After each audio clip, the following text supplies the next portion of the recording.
Të dashur miq, të kronikës tonë, ju përshëndes.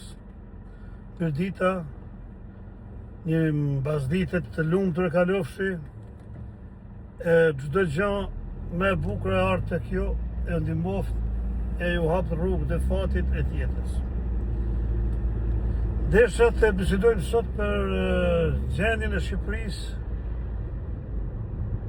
Po ta krahasojmë me vitet e 90-ta, Shqipëria ka ndryshuar si dita me natën, pavarësisht se nuk është krijuar gjithçka ashtu siç kemi dashur na dhe siç duam. Pavarësisht se njerëzit e pandenjë kanë vjedhë, kanë mashtruar, kanë bë jo vepra të mira me tatimet e tona, edhe me tatimet tona na i rritëm ata, i bom të mëdhaj, i bom të njoftën, me tatimet tona po jetojnë, po bojnë pasunit e tyre edhe më të mëdha. Po, fjala kryesore është të kjo qeveri, të kjo shtet shqiptar. Nuk po shohim njerëzillak, nuk po shohim një dritë jeshile që mund të punojnë për ata që për popullin e vet, për ata që s'kan.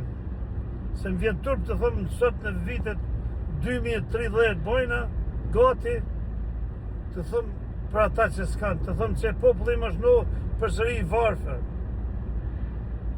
Shumica, pak oligark, 10 oligarka, 15 oligarka sa janë në Shqipëri,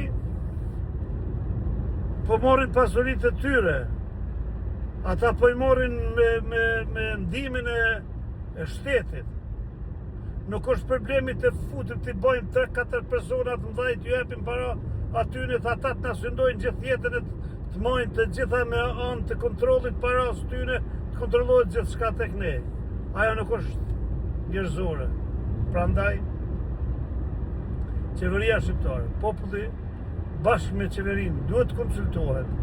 Duhet të bëjmë më të mirën e të mirave që të arrijmë një demokraci, sigurisht në vendet perëndimore, e sigurisht këtu ku jetojnë në Hollandë, një demokraci ku edhe një fëmijë dëgjohet zëri i tij, edhe për një fëmijë dëgjohet zëri. Për një rrugë në fshat, sado vogël të jetë, dëgjohet fjala një fshatari, dëgjohet fjala një bujku, dëgjohet fjala një blegtori. Kështu, dëgjohet fjala Kovaçit, dëgjohet fjala e gjithkujt.